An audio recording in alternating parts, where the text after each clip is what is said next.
Welcome everyone. This is my last of the 4 webinars for Blue Oak.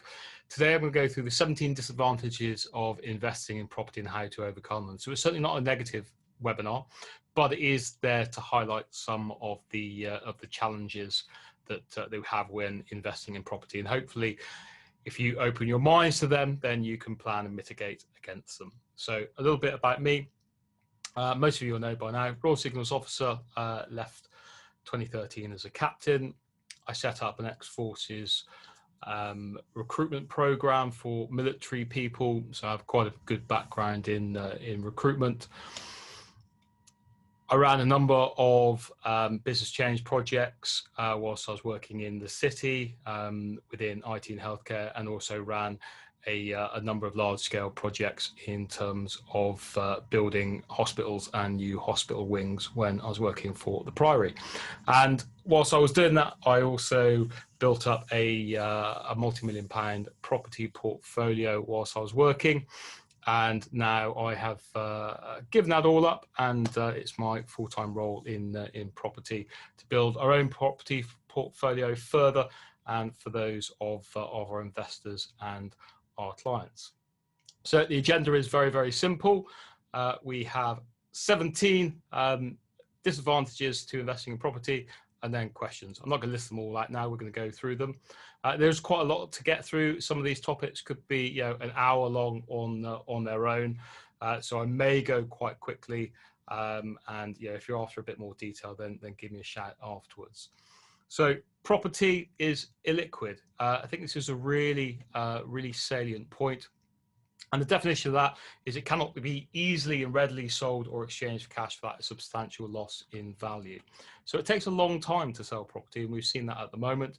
And the average time is around about 6 months, but it clearly depends on what type of property, what area it's in, and what sort of offer you might take. And then this is an equation which I quite like. This is my equation. I'm sure it's not unique, but your offer is certainly not just about the monetary value. It's the monetary value plus your story. And your story, that often you can use the example of a first-time buyer. They have a bit of a story to tell, and people like to sell to first-time buyers. But it's also based on your ability to proceed and your time to complete. So if you look at that equation, and if you decrease the time to complete, i.e. you need to sell that property quickly, then you're going to have to accept a lower monetary value for that. That's just the basics of the equation. So that's the challenge you've got with illiquid property. But if you invest with long-term intentions, it's not going to be a challenge. It needs to be in line with your life goals, your property goals, and your strategy. So you shouldn't be looking to sell something within 6 months or a year, unless you're looking to flip it, but you'll know that very much from the outside.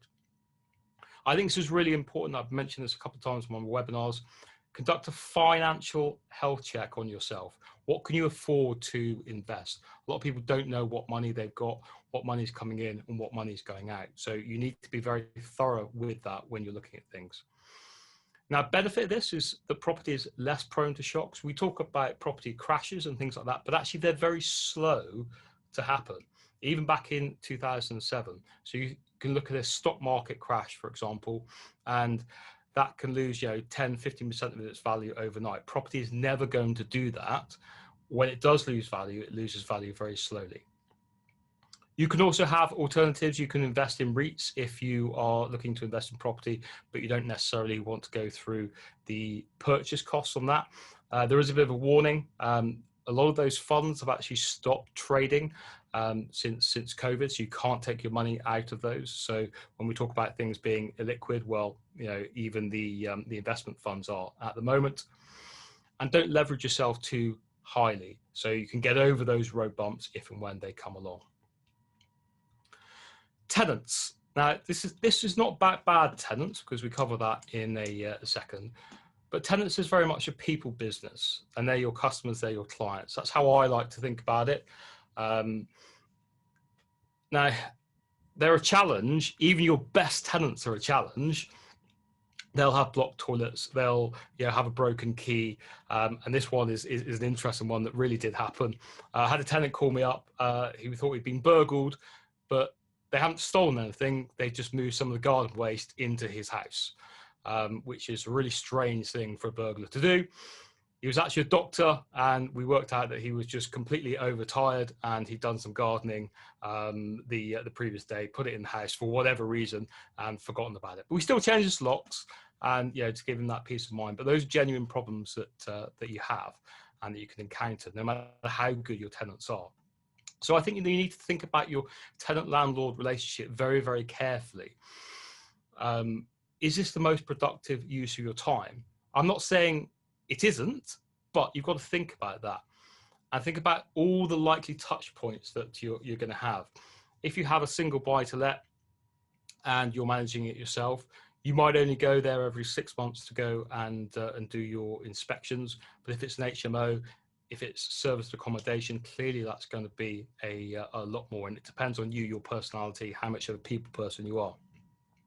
So you should think about what you can outsource and what you can outsource in order to scale your business, because a lot of us start off, we a one-man band, we can't do everything. At some point you have to let go and to scale up, and tenants and dealing with tenants is certainly one of those things. Just a quick note, think very, very carefully before renting to friends or family. I've actually rented to friends and it went fine. But I know a lot of people, had a lot of conversations recently with people that have rented to friends and family, and it's been a bit of a disaster. So just really think about that, because you don't have the same sort of leverage as you usually would if it's someone that you don't know. There are also mortgage implications that you need to think about as well. And ultimately, are you a people person? If you're not, then you shouldn't really be looking to manage your tenants on a daily, weekly, monthly basis. Leave that to someone else, someone who can do that far better than you. So, bad tenants, and slightly topical with Donald Trump here. He's refusing to leave at the White House at the moment. Now, it's going to happen. You're going to have a bad tenant, and it doesn't matter what you do. Okay, what checks you do or anything like that, it is going to happen if you stay in this game long enough. However, you can mitigate against the chances of it happening. So you might have your tenant who doesn't pay rent, fails to look after your property, fails to leaves without telling you. I've had that one as well. And actually the reality of trying to chase someone down is very, very slim. They can upset your neighbors. That causes you pain as well. And it's like Joker one, fails to send you a Christmas card. If that's the worst thing that my tenants do, then I'm pretty happy with that.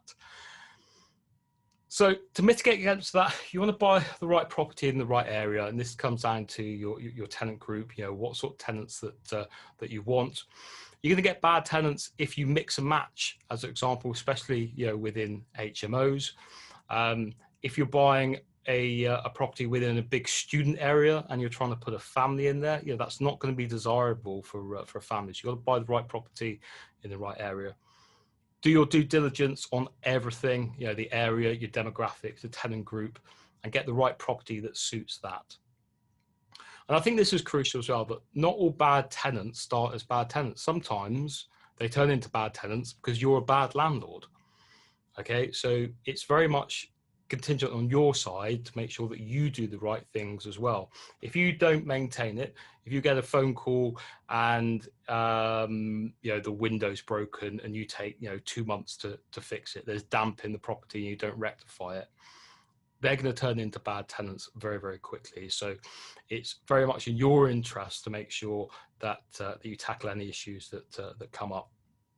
You've got to have a thorough vetting and a referencing process.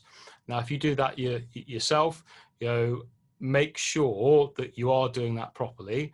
It's not bulletproof, like I've said, but it'll give you the best chance of getting a good tenant and the best chance of not getting a bad tenant.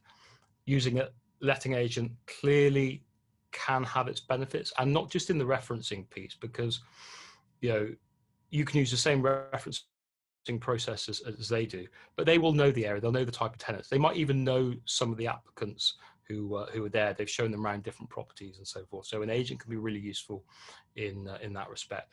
And trust your gut. You know, sometimes if you get a bad feeling about someone, well, maybe it's just better to move on to the next person.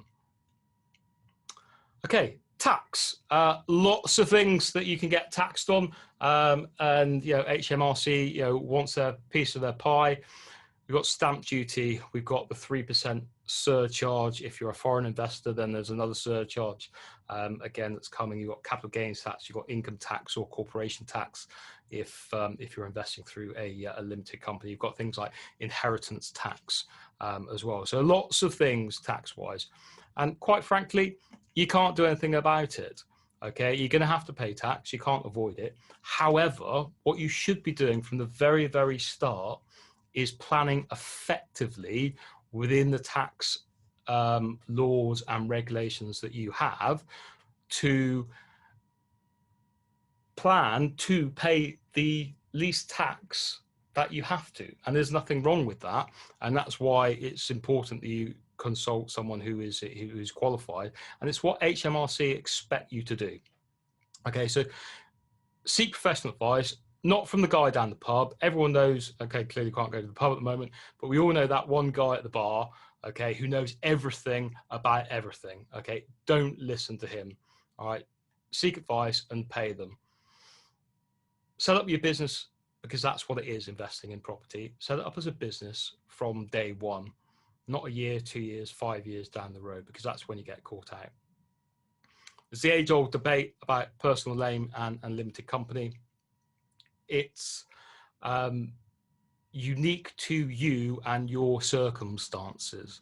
Again, you can ask loads of people questions, about what you should do, but without digging into the detail of exactly what your situation is, exactly what money you have, what job you have, what your salary is, what your expectations are, what your plans are for the future, no one can really give you that qualified answer. So again, seek advice.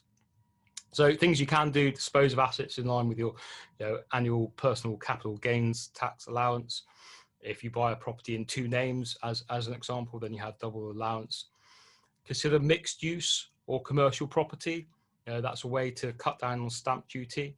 So as an example here, if you bought a mixed use residential and commercial property for 150 grand, you're going to pay 0 stamp duty on that. Whereas if you just purchased a residential investment property, you pay 5 grand. Now, clearly they're different properties, but it's just one consideration that you might have, and plan for the future right from the start. Okay, and that's your disposal, that's about your exit. You want to think about capital gains, you want to think about inheritance tax. We're not all going to be here. Well, none of us are going to be here forever. So you need to think about that and think about how you're going to pass on your assets. And again, you want to search the expertise out for that. I'm rattling through quite quickly, which is good news. So, high transaction costs. Here are some of the other, the transaction costs that you'll have when you'll buy a property. It's not just about the purchase price. You've got stamp duty. We talked about that. Solicitors' fees, brokers' fees, survey fees, valuation fees, mortgage product fees, sourcing, auction fees, buyer's premium. Sometimes that can be hidden in the auction terms and conditions, but usually you'll find that the modern method of auction. Personal guarantees, that's something that catches people out if you're buying through a limited company.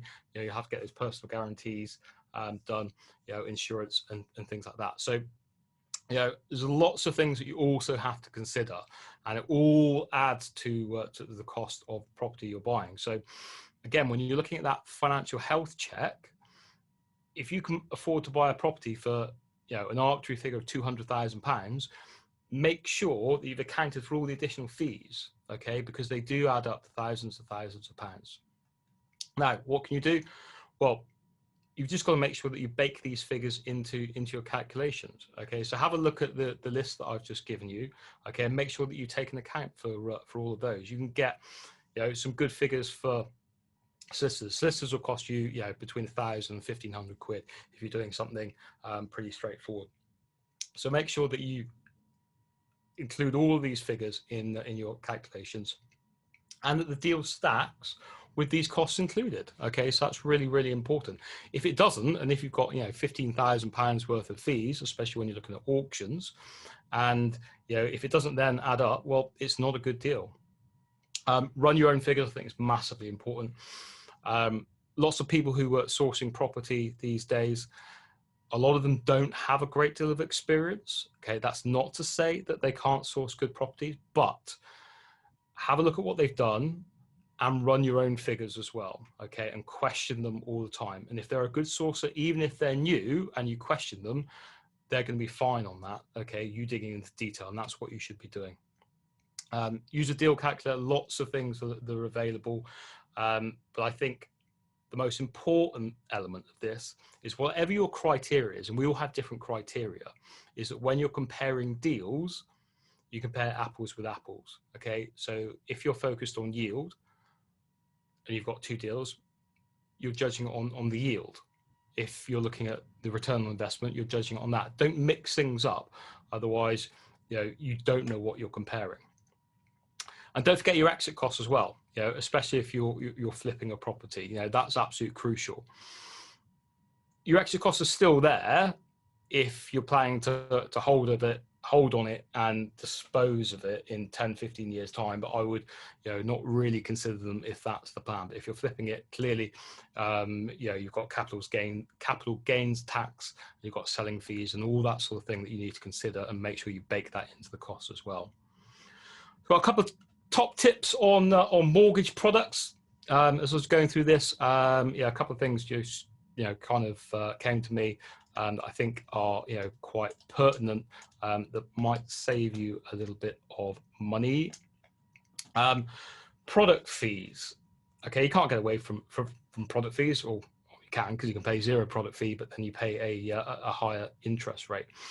Now, a generalized rule on this is that the higher product fee is preferable for higher value properties. Okay, you don't usually want to be paying a £2,000 product fee on something that is worth, you know, less than 100 grand, as an example. But go and work this out and work it out for yourself, because if you go to a high street lender for a buy-to-let mortgage, they'll offer you a non-advice service, and they'll just give you the list of products. Okay, you need to go and work these things out for yourself. And I've got a quick example on the next page. There is a bit of a difference in terms of the cost. Second tip, your length of fix. Okay, if they say it's a 2-year fix, a 3-year fix, or a 5-year fix, it's not always that. Okay, it can vary quite significantly. We've had a 2-year fix that was 19 months, I think, because certain lenders, they will do everything in tranches. So they'll do all of the 2-year fixes on a date, you know, 1st of February, whatever it is. Okay, so sometimes you'll get less than 2 years, sometimes you'll get more with certain lenders. So just make sure you're aware of that when you're working out all of your figures. So here we go. You don't need to digest all of this, okay? But these are real figures from the Mortgage Works that I looked at, you know, earlier this month. But it just shows that if you've got £100,000 mortgage, well, your total costs there, you know, it's better for you to go for the zero product fee. Okay, if it's a £75,000 mortgage, £100,000 purchase price. If it's £187,000, it's actually better to go for the 995. And if it's a bigger mortgage, 375 grand, it's better to go for the £2,000 product fee. Okay, so just work all those things out for you, for yourself, because often they won't do that for you. Okay, lack of diversification. This is a common argument that you can have against property. You're investing in one asset rather than smaller assets, i.e. stocks and shares.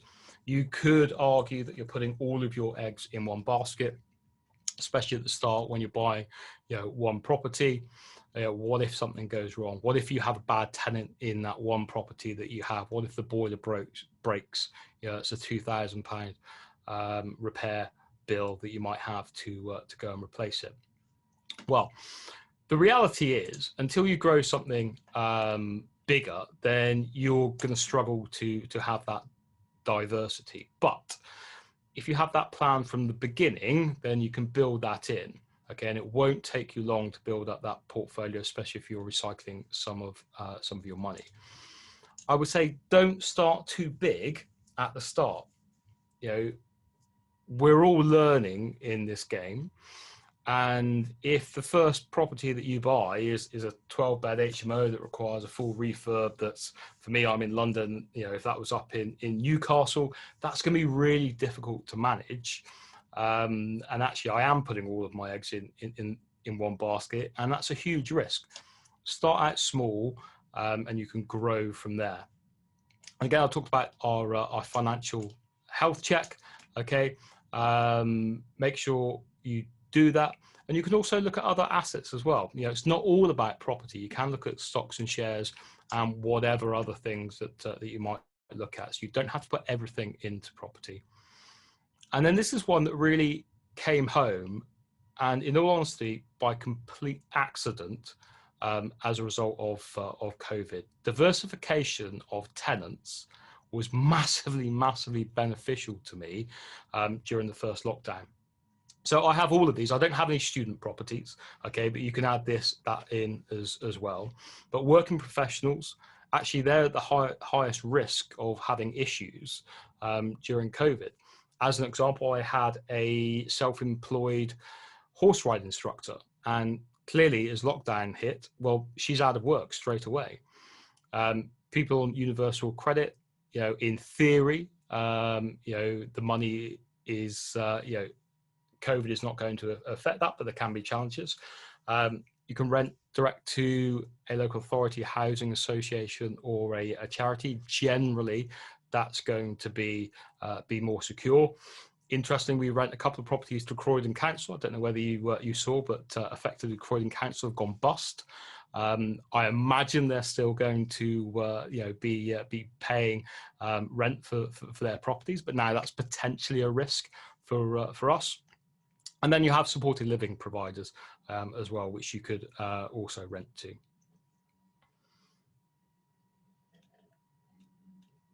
So you've also got high setup costs, and I think some people actually kind of forget some of these, aside from the refurb bit, which, you know, is fairly obvious. But you have your refurb. We'll cover that briefly later on.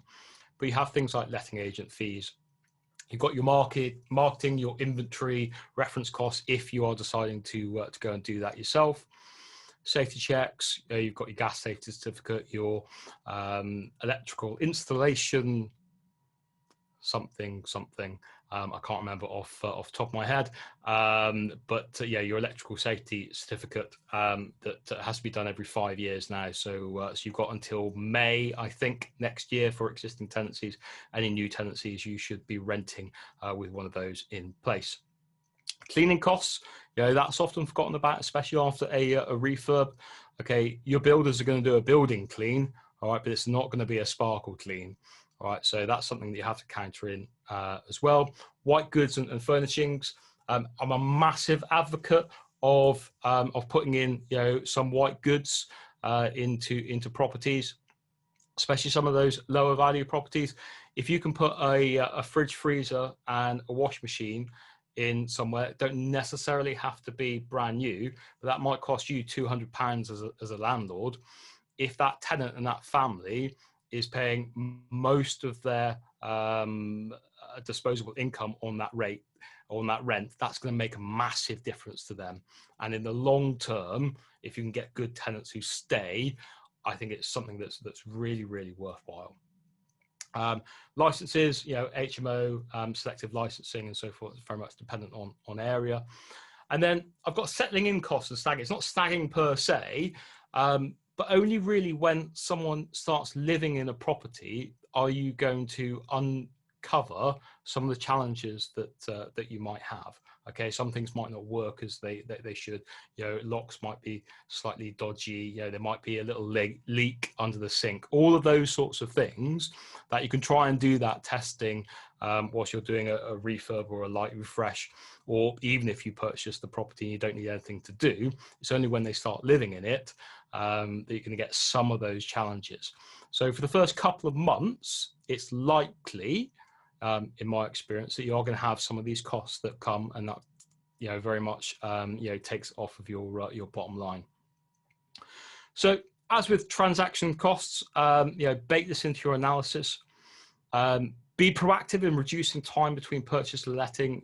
That's important, because during that time you're incurring costs, all the time. Okay, so you want to line up your letting agent, with your refurb team. Get them in, get some of that paperwork done. See if you can get some photos taken when it's not necessarily complete. Very much dependent on the area and type of client that you're looking at, but you want to be proactive in that. Know your market and your budget. You don't need designer worktops in the vast majority of properties that you have. Clearly, if it's something that's massively high end, then there's an expectation for it. But don't be putting £4,000 granite worktops in a £100,000 house. Due diligence on everyone. Sometimes it can be really difficult, and I've fallen foul of this. I think most people have. You go and speak to someone, you need something to be done quickly. You don't necessarily do all the checks that you want to do. I do say it's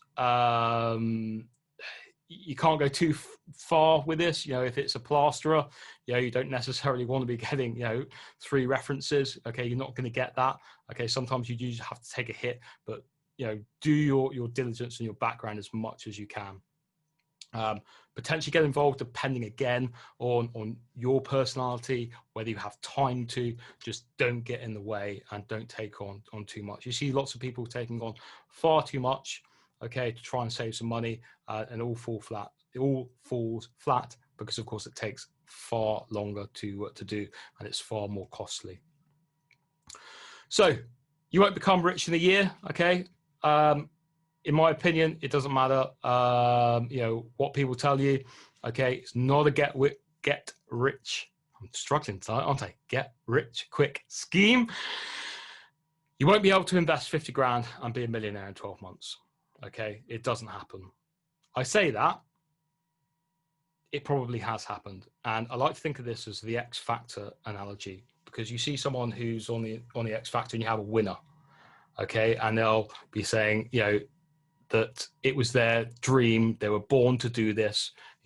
People hold them up. Fantastic. Look at me. I've got £1 million singing contract.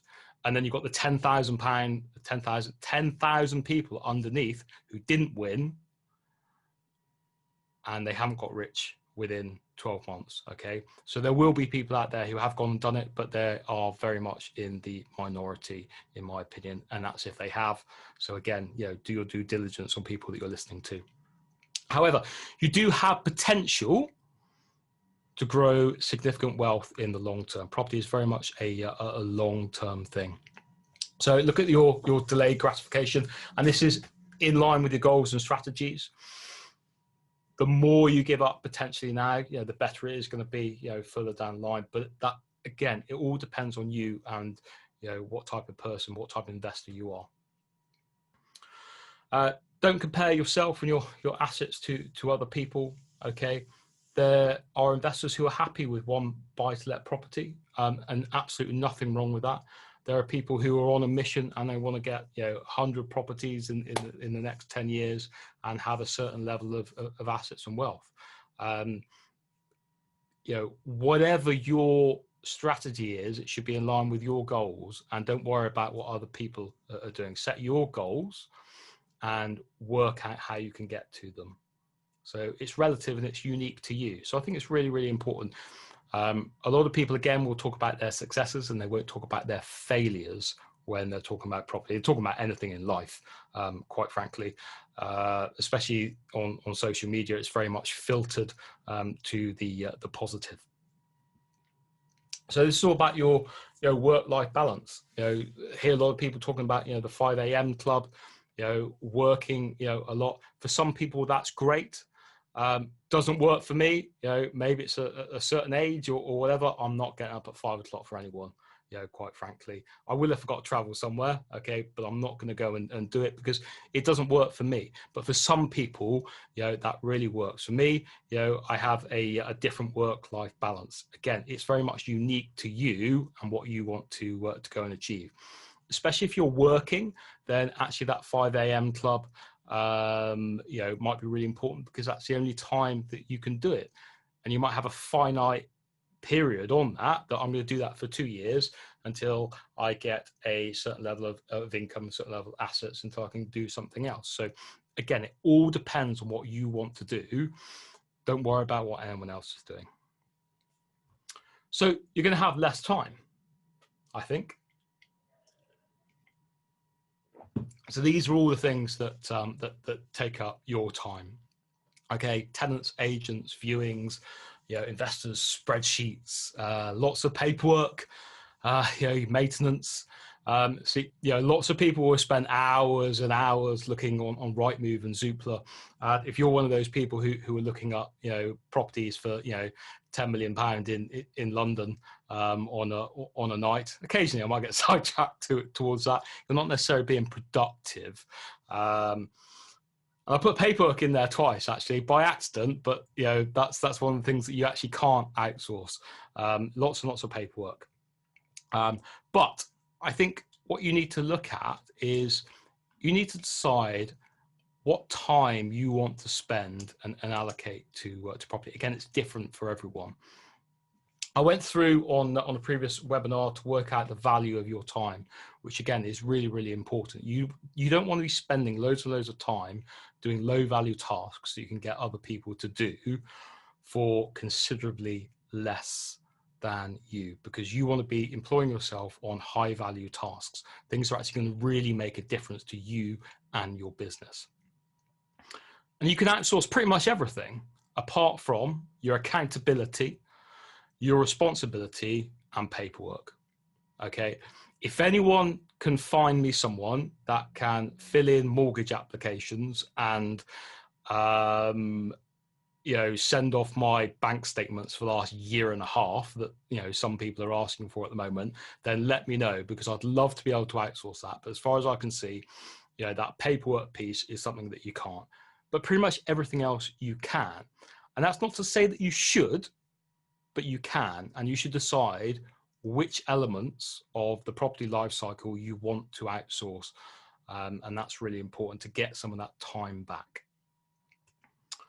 So voids. Voids are an issue because clearly it's a loss of revenue. You're also liable for utilities and council tax, which is often forgotten about. There's a cost to find new tenants. There's a security issue. Okay, if your property is now empty for a month, 6 weeks, 2 months, who's looking after the security of that? Because people will find out it's empty, and that's when it's likely to get broken into. And also the fact, if it gets broken into and there's no tenant in there, you might not find out for a week, 2 weeks, a month, and by then it's far too late, and we can have serious ramifications. And insurance as well. There are implications on insurance when you've got voids. You should always change your locks. It's a small cost to pay, 50 quid to go and change the locks, make sure that previous tenants don't get in. So in terms of voids, here are some things to try and mitigate against that. We've talked about the right property in the right area a few times. One of the things that I'm very keen on is to stress raising rent unilaterally is often, or can be, a really bad idea.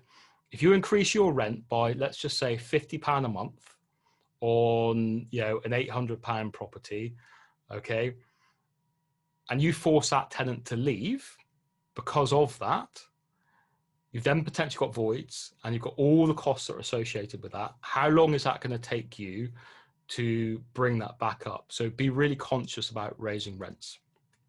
Factor the void into your calculations. The standard is to assume a month's void in a 12-month period. The reality is you should be nowhere near that, but factor it in, and if there are less voids, then bonus time for you. Work on those tenants. Okay, the longer you get them to stay, the better. We all want tenants in for long term. If they're good tenants, keep them. They're like gold dust. They really are. And if you do have a void, then take that as an opportunity. Okay, do a bit of a refresh, change the carpets. You don't have to do anything necessarily big unless it's something that's really tired. Okay, but use that as an opportunity, and don't just let it go empty. Okay, so this is one. This could be a day topic, quite frankly, and I'm literally only going to touch on it for a couple of minutes. So refurbs, they're often more expensive and they take longer than you estimate. We've all been there. It's all happened. Sometimes that is completely and utterly unforeseen. You don't know what is often behind, that veneer of your property. Okay, but a lot of the time you can mitigate that against that effectively and save yourself money. So especially for new investors, always seems to take longer than it should. So I'm not going to go through all of these. It might be one where you want to take a screenshot or a photo of this. This is just a little bit of a brain dump from me. It's in no particular order. I wouldn't be surprised if there's something in there that's repeated twice. Okay, but these are some of the elements that I think that people should look at. A lot of it is standard stuff. It really is. 3 quotes. Make sure you have a detailed spec. Make sure you're comparing apples with apples. Okay, but don't bury your head in the sand when you're doing a refurb. Make sure that you get updates, weekly from people that you're paying to do your work for you. Okay, and if they don't do it, and builders aren't very good often at giving you updates, then chase them down for it. Okay, I have to do it on a weekly basis. At the moment, I don't understand how they can't send me, photos. It takes them like 25 seconds to go and do, but they fail pretty much on a Friday every time. So I'll get my photos, but I won't necessarily get them till Monday. But I don't let it slip. That's the important thing. And one of the key things, pay your builder on time. Okay, you piss your builder off. Okay, it's just for a really bad position to be in. Okay, make sure it's in line with the schedule of works and what they should have done. But if they've done the work, make sure you pay them. Okay, really key point on that. So that's just a bit of a brain dump for me on refurbs. Like I say, we could literally go through that for the whole day. But we don't have that long. Okay, so value property can decrease. There's always a risk to any investment. Okay, no investment at all is risk-free. Okay, if you take the right steps, you can mitigate against that risk. Okay, but there is always a risk to any investment. Property market doesn't go always up. It's cyclical. We know that. For the vast majority of people, 2007, 2008 is still in everyone's minds, and some properties haven't got to the same level yet as they were in 2007, 2008, even 12, 13 years later. And important, individual properties can decrease, even if the market is increasing. Individual properties can decrease in value as well. You can have really bad neighbours, you can have poor infrastructure, you can have a tyre shop that opens next to you, those sorts of things. So it's not always on the macro level; it's sometimes on the micro level that you need to be aware. And then just new build properties generally will decrease a bit like your car when you go and buy a new car. I haven't ever bought a new car, but this is what people tell me. If you go and buy a new car, you drive off and you lose money as soon as you drive off the forecourt. The difference with a car and a property is that new build property will eventually go back up in value, and your car won't. But if you buy a new build property, often for a period of time, it'll be worth less than you pay for it. So again, make sure that you're looking for the long term. And then leveraging is one of the key tenets to growing a property business. Leveraging is essentially using someone else's money, and in the most basic terms, that's your mortgage, your buy-to-let mortgage. So if you're buying £100,000 house, you'll pay £25,000 of your own money and borrow £75,000 from the bank. If that then doubles in value, the property, you don't just make £50,000. You make £125,000. You make £100,000 on top of your £100,000 that's been invested. So you make 4 times your initial investment. However, when you use leverage and you make a loss, it magnifies your loss as well. So you need to be careful about that. Okay, so it's all about buying the right property in the first instance.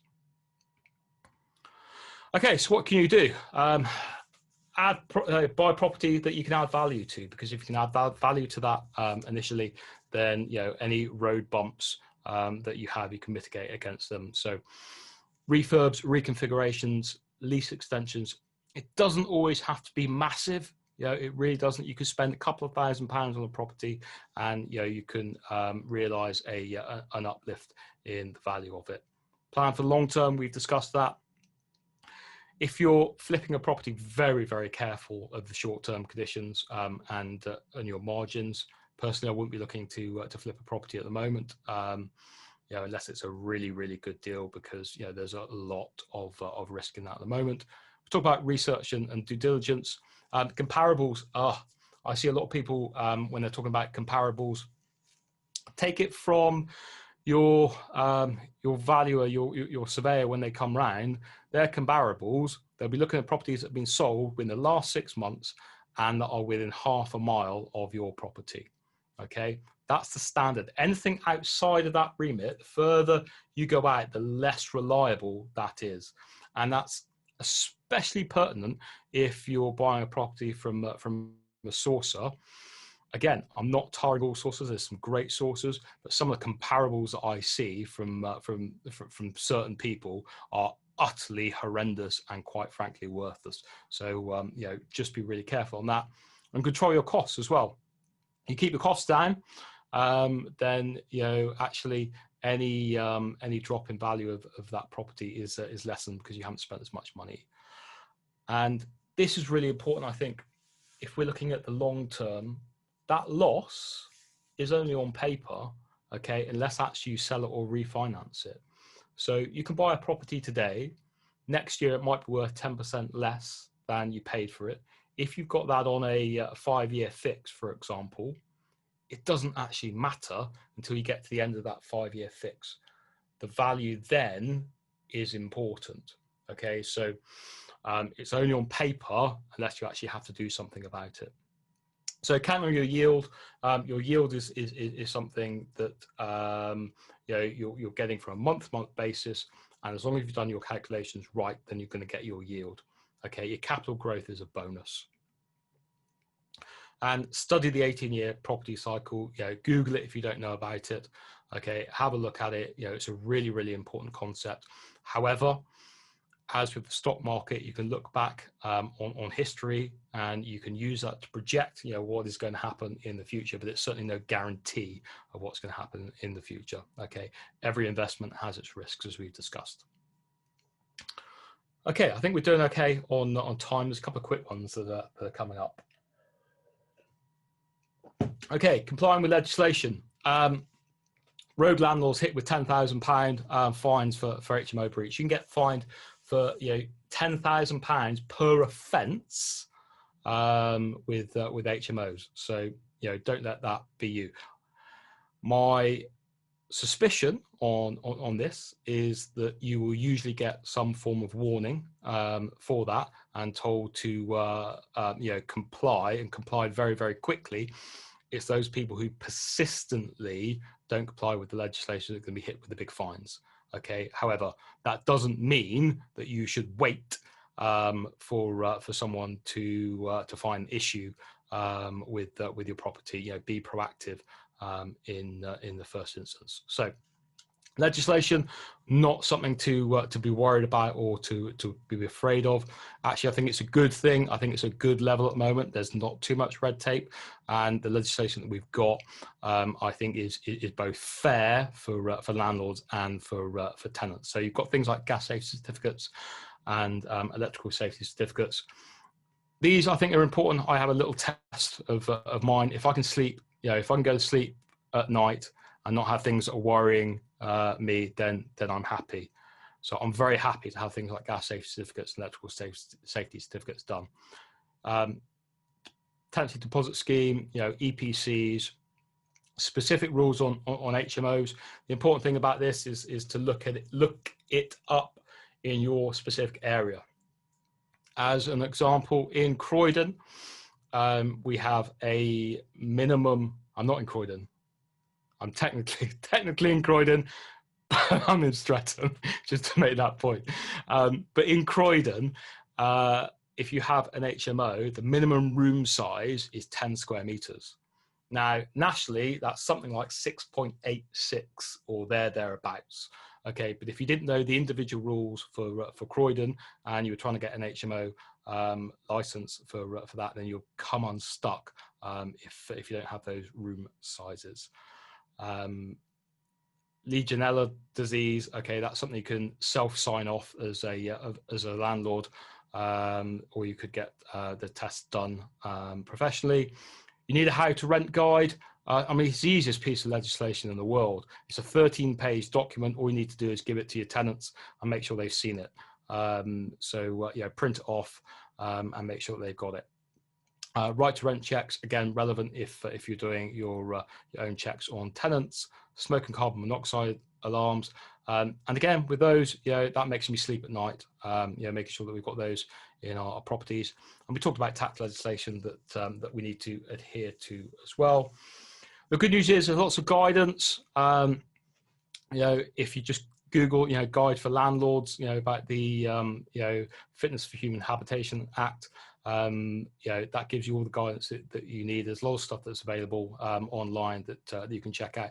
There is a lot of legislation, things do change, so you need to keep up to date for that. It's your responsibility to do that as a landlord. Okay, it's not good enough to plead ignorance. Okay, so you need to be proactive with it. Alternatively, of course, you can use an agent, okay, who, again, you have to make sure that they're up to speed, so ask them the relevant questions. However, they are going to be the subject matter expert and they're going to be dealing with this on a day-to-day basis. So if you are unsure, then ask an agent to manage the property for you. Okay, so sod's law. If something can go wrong, it will, and it will happen at the worst possible time. So sod's law's not a thing, is it? Clearly it's not. Okay, but sometimes it feels like it. Sometimes it feels like the whole world is against us, and usually that's because we're not prepared. It's usually because actually we buried our head in the sand, got a lack of knowledge about something. We know that there's an issue, it's on the horizon, and we're hoping it will go away, and it always comes home to roost. Okay, so think about contingencies. Think about having a fund for emergency repairs, things like that. Always consider the worst case or the downside. Whether you're looking at a specific deal or not, make sure that your investment works, even if everything doesn't go right. If it takes everything to go right for your investment to work, it's probably not the right thing to move ahead with. I've not had a single property go 100% to plan. Okay, it just doesn't happen. There are things that you're going to uncover. There are delays. There are issues that you're going to have. You need to factor something in for that downside. But the good thing is, as you grow your portfolio, unexpected repairs, the boiler breaking, a tenant doing a runner, a tenant not paying their rent, it then gets spread out amongst that portfolio.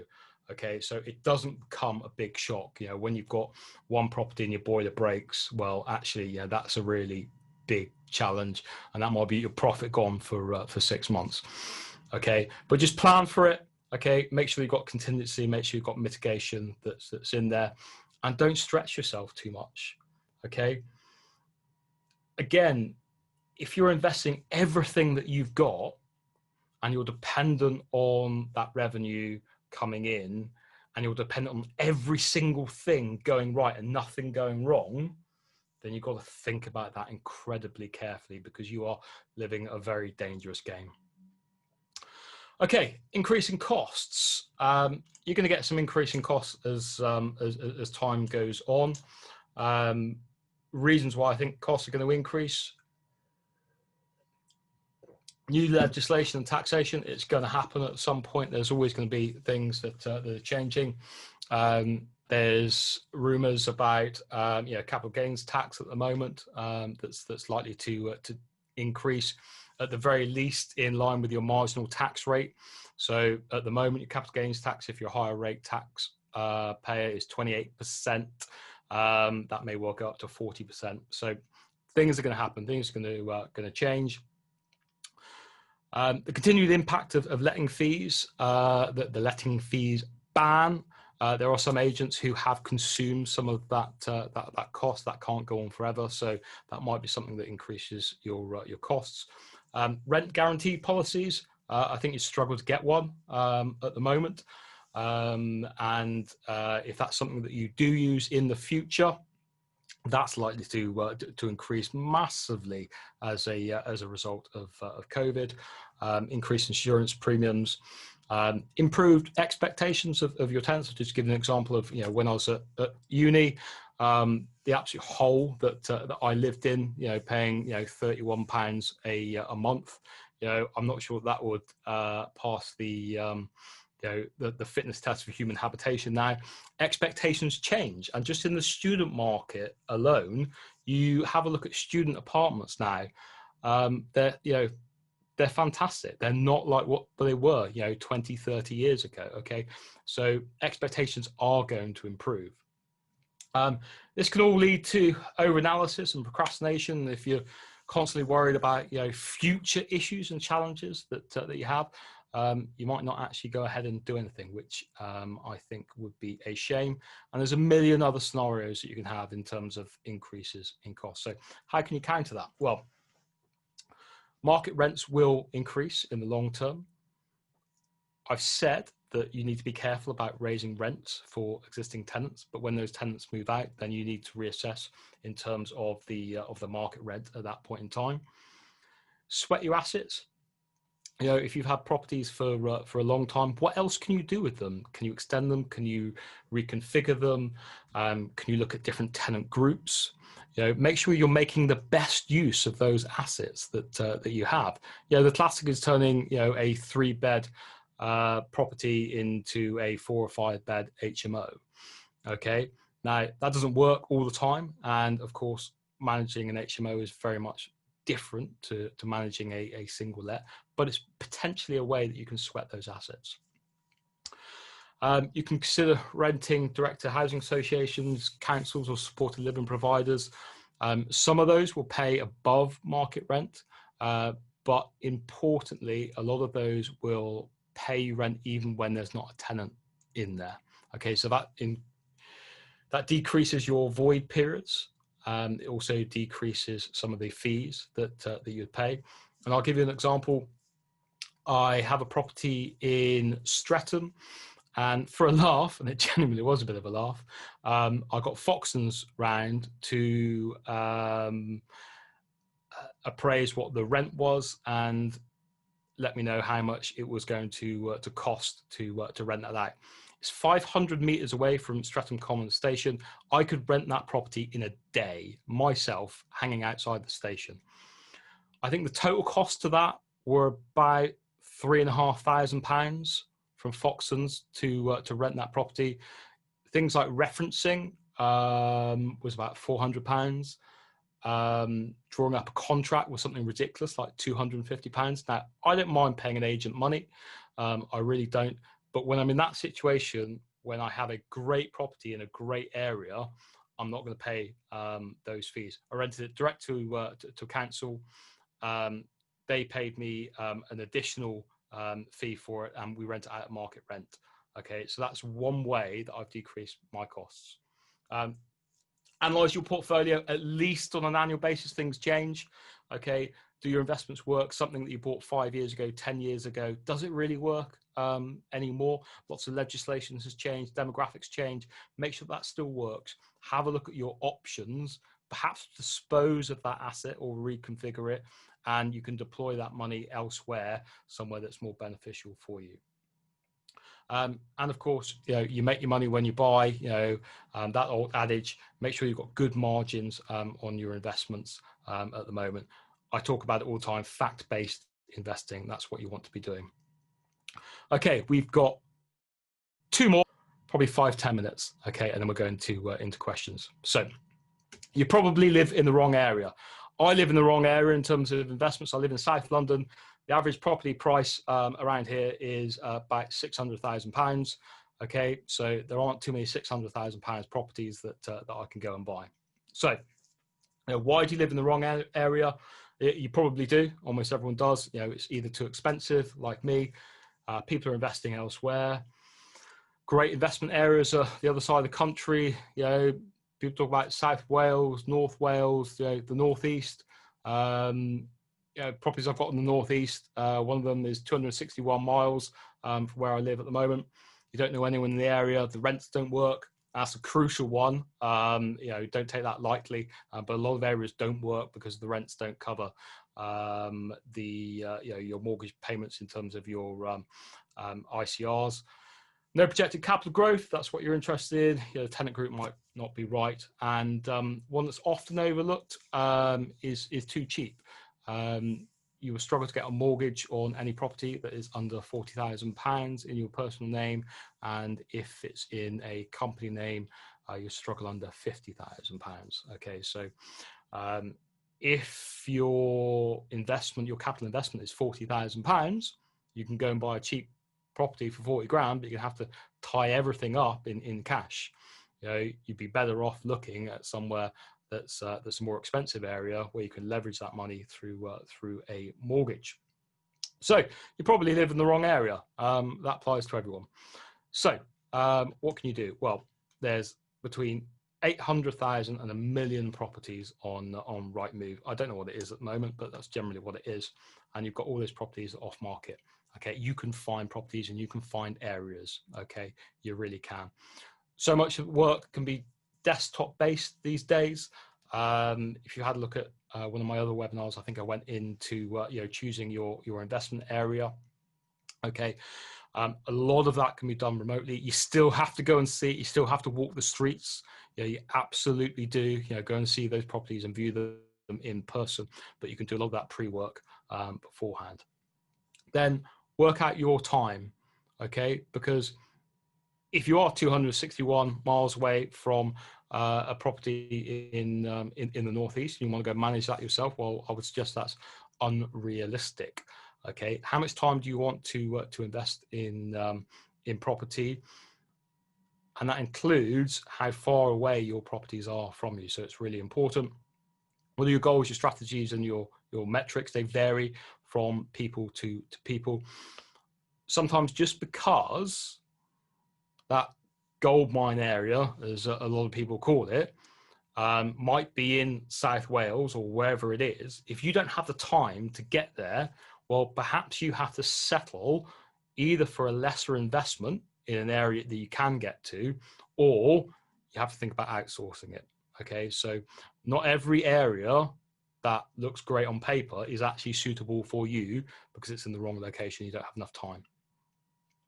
So think about what you can outsource. And if you think that actually it can't be done, well, have a think about overseas investors. Have a think about those people who are, in the Middle East or wherever it might be, okay, who are investing in the UK property market. They're not coming over, every week and having a look at and viewing properties. Okay, they outsource that sort of thing to people that they trust. So what works for others doesn't necessarily work for you, and I think that's the important message here. You'll see a lot of people talking about specific areas. This is a great area. This is what you should be doing. Okay, make sure it works for you and works in line with your goals and your strategy.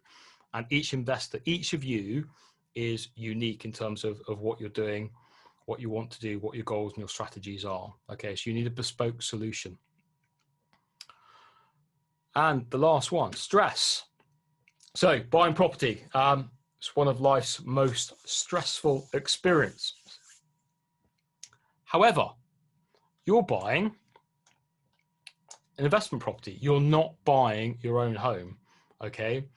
So your stress levels should, in theory, be reduced, okay? And there are things that you can do to try and mitigate against that, but you shouldn't be emotionally involved, and you should be making fact-based decisions.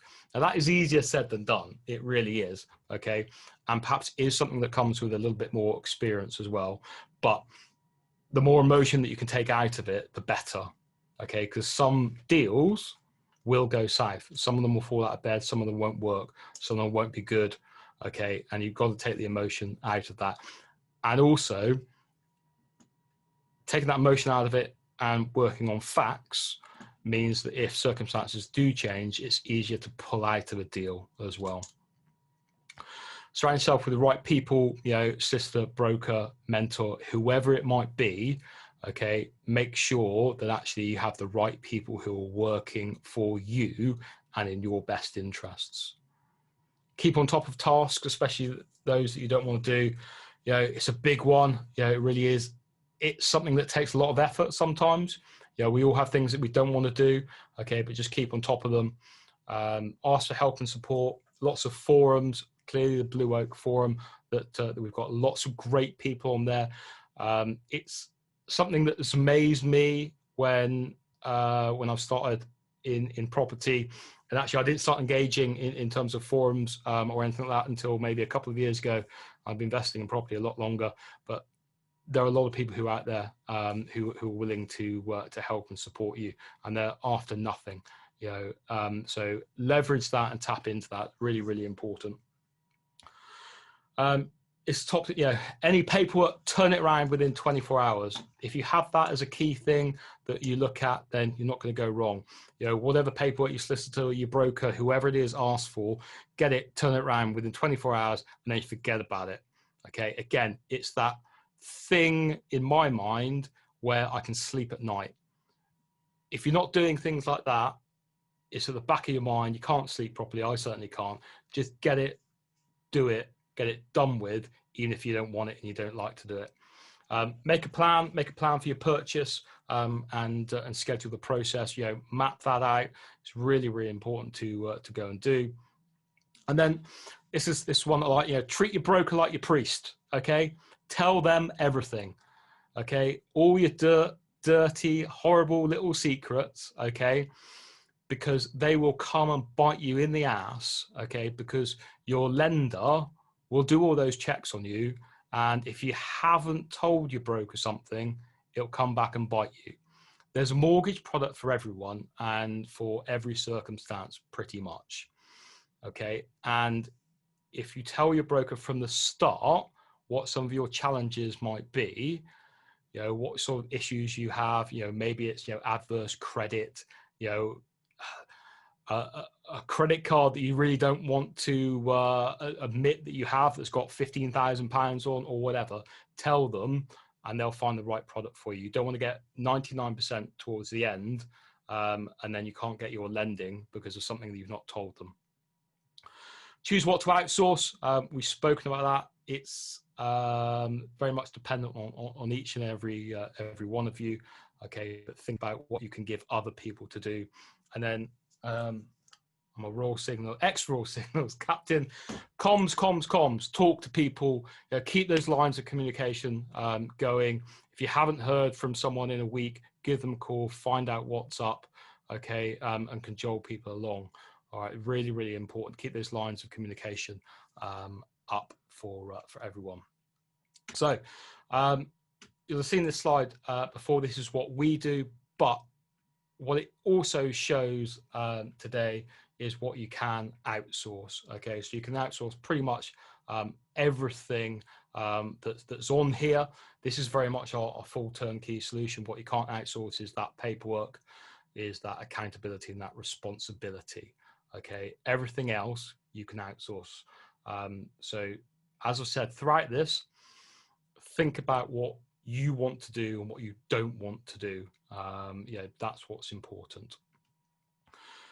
So not too bad. That's shorter than I thought it was going to be. In all honesty, I appreciate I've gone through things quite quickly. I know that I do talk fast sometimes, and some things I've only touched upon. So I do apologise about that, but I could have talked on that subject all day. So hopefully I've given enough coverage to each of those points. Thanks very much, mate. That was an absolute killer presentation there. Thank you. I've just got one question in the chat box. Yeah. From John, it says, what costs are you looking at for these initial consultation and per personal and SPV limited? Now, I'm not sure which slide that's in reference to. Well, I didn't put anything on specifically about SPVs. So, if you're looking at setup costs for SPVs, then, you need to speak to, you need to go and speak to your financial advisor, and go and speak to the right people about that specifically. Again, it's gonna depend on a myriad of elements that are going to be specific to an individual person. Yeah, perfect. Thanks, Stu.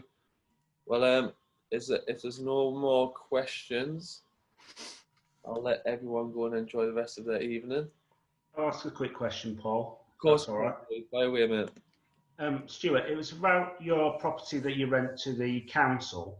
Yes. I guess two parts to it. How did you assess that was the right route to go down rather than a private let? And then secondly, when you'd chosen that route, how did you make contact and find out who the right person was in that council to speak to? Yeah, great question. I'll answer the second bit first, and I'll probably forget about the first bit, so remind me.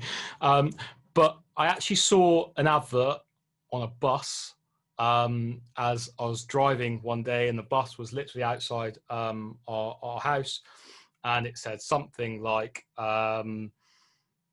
Croydon Council guarantee rent scheme, landlords wanted, something on that. So I just gave them a call and spoke to them, and then they worked out. Now the number of things that they do. They give you the entire LHA rate to you as a landlord if you manage the property yourself. Now, for us, this specific property it's like half a mile away from where we live. So management-wise, I'm not always an advocate of doing it yourself, but management-wise, it's a no-brainer for me to go and do. They also offer a management product as well, where they'll manage it for you, but clearly they'll take a slice for that. I can't remember the first bit. I told you I wouldn't be able to. How did you assess whether that was a better way of going rather than a private let?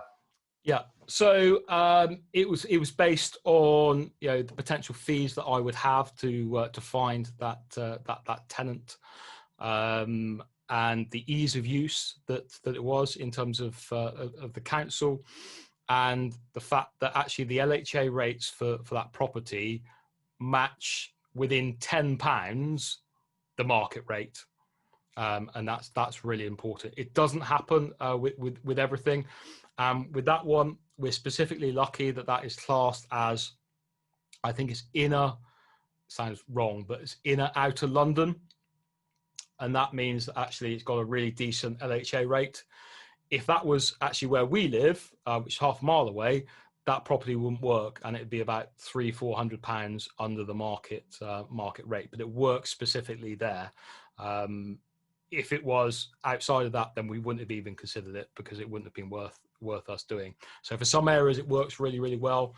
A good guide is to go and just Google LHA rates. You can search by postcode, and then that'll give the LHA rates that you can get in that area. Then compare that to the market rents and see if that's a good match. Then you've got a real good possibility as another example, in Gloucester, where we have a number of properties, the LHA rates are nowhere near the market rates, so we'd never even consider going down that route. But yeah, Google LHA rates and have a look by postcode as a top tip, and that's really your minimum rent as well that you're going to get. Cheers, thanks, Stuart. No worries. Well, mate, I think is that all the questions there from everyone? I believe it is. Well, Fab. Stu, thank you so much for the last 4 weeks, mate.